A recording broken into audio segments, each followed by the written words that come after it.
Happy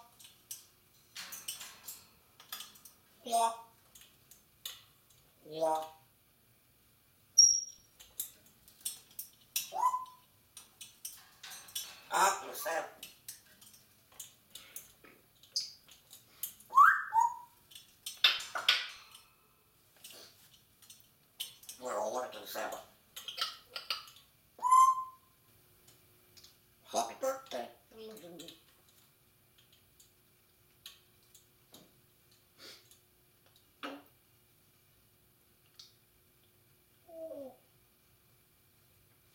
Happy birthday.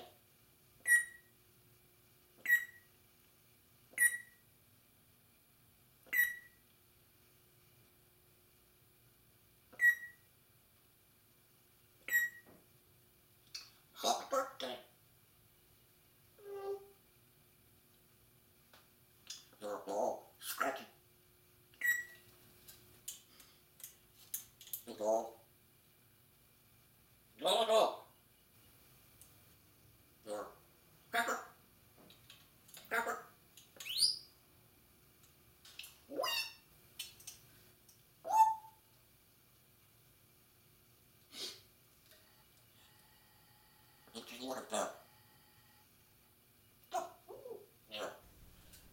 Hi guys, I'm a Forester here with yet another knife review.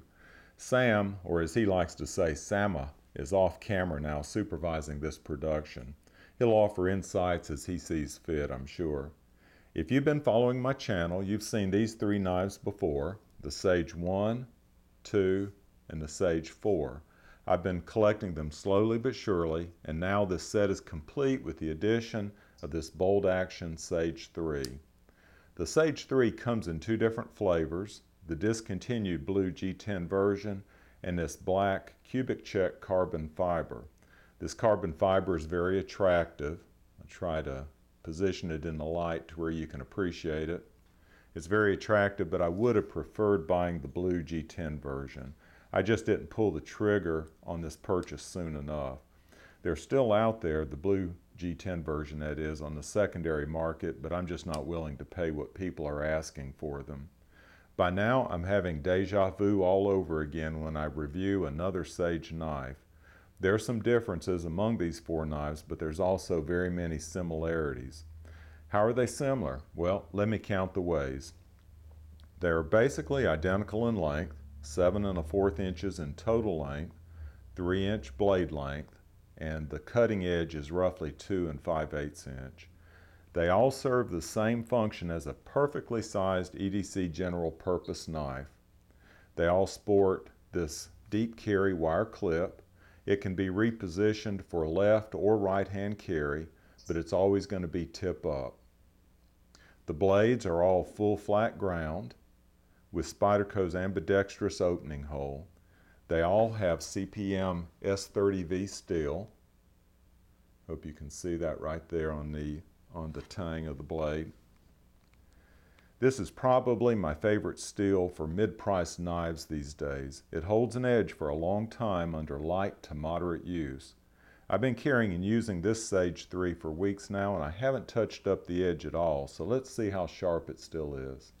I'll use some copy paper for the test. Like I say, I've been carrying this probably for weeks and have not touched up this blade at all. So I don't think you can do any better than that. The S30V really holds an edge. The Sages differ basically in their locking mechanisms and the handle materials. Because of those differences, they also differ slightly in weight.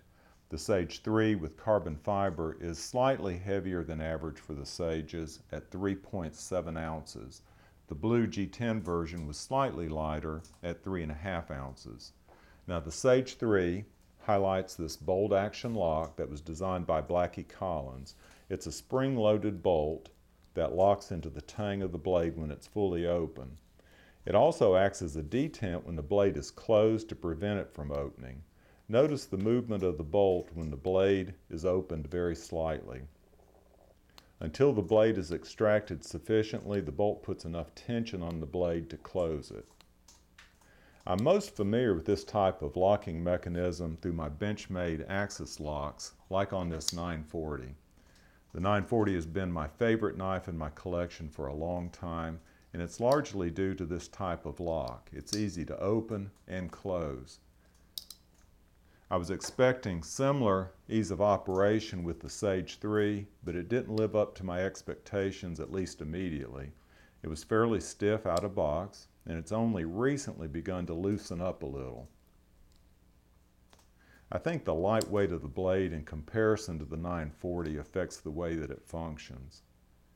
Now, the Sage 3 was the first of the Sages without open flow-through pillar construction. I'll try to show you this. The Sage 3 has solid black G10 backspacer, which gives this knife a different feel. Actually, there are 5 layers to this handle. The outer carbon fiber layers are laminated onto black G10, and then that's sandwiched onto a G10 backspacer. It's all polished smooth to the touch, but to my touch it feels plasticky, if that's a word. It's not objectionable, but it gives a less than premium feel. Now, I always like to give you a size comparison to other knives that you may be familiar with, and today I'm going to compare the Sage 3 to 2 Kershaw knives, the Skyline and the Blur. Let me get both of these into frame.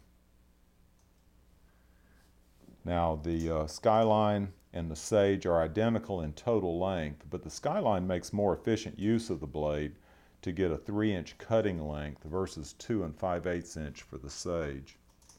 The Blur is a 1/2 inch longer in total length than the Sage.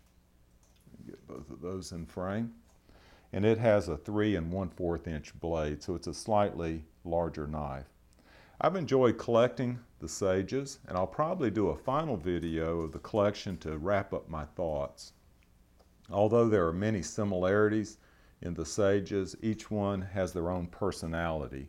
Stay tuned in coming weeks for the final Sage video. Until then, take care, and I hope you have a great 2015.